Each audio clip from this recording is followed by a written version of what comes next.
នៅថ្ងៃទី30 ខែមេសាឆ្នាំ2026អាជ្ញាធរកម្ពុជាបានបណ្ដេញជនជាតិថៃចំនួន635នាក់ឲ្យត្រឡប់ទៅប្រទេសដើមវិញបន្ទាប់ពីរកឃើញថាពួកគេពាក់ព័ន្ធនឹងបណ្ដាញឆបបោកឆ្លងដែននៅក្រុងប៉ោយប៉ែតខេត្តបន្ទាយមានជ័យប្រតិបត្តិការនេះធ្វើឡើងបន្ទាប់ពីកម្លាំងសមត្ថកិច្ចចម្រុះបានចុះឆែកឆេរអគារកុនដូមួយកន្លែងកាលពីថ្ងៃទី25ខែមេសាឆ្នាំ2026ដែលជាកន្លែងសង្ស័យប្រាយសម្រាប់ប្រតិបត្តិការឆបោកតាមអនឡាញក្នុងអំឡុងពេលបង្ក្រាបសមត្ថកិច្ចបានរឹបអូសវត្ថុតាងជាច្រើនរួមមានទូរស័ព្ទចល័តជិត5000គ្រឿង monitor ជាង400គ្រឿងនិងឧបករណ៍បច្ចេកវិទ្យាផ្សេងទៀតការត្រួតពិនិត្យបច្ចេកទេសបន្តបានបង្ហាញថាមានគេហទំព័រលបែងនិងសកម្មភាពឆបោកអនឡាញជាច្រើនដែលផ្ដោតទៅលើគោលដៅអតិថិជននៅក្នុងប្រទេសថៃ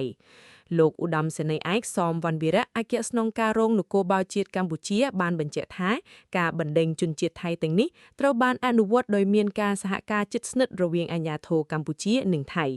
លោកក៏បានបន្ថែមថានៅមានជនសង្ស័យប្រហែល30នាក់ទៀតកំពុងត្រូវរៀបចំចាត់វិធានការតាមច្បាប់បន្តពាក់ព័ន្ធនឹងបទល្មើសដែលបានប្រព្រឹត្ត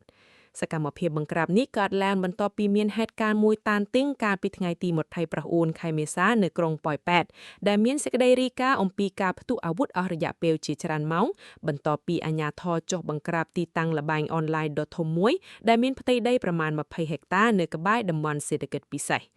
ក្នុងប្រតិបត្តិការនោះជនបរទេសប្រមាណ500នាក់ត្រូវបានឃាត់ខ្លួននិងបញ្ជូនទៅកាន់ខេត្តសៀមរាបនិងរាជធានីភ្នំពេញខណៈមានមនុស្សរាប់រយនាក់ទៀតបានរត់គេចខ្លួន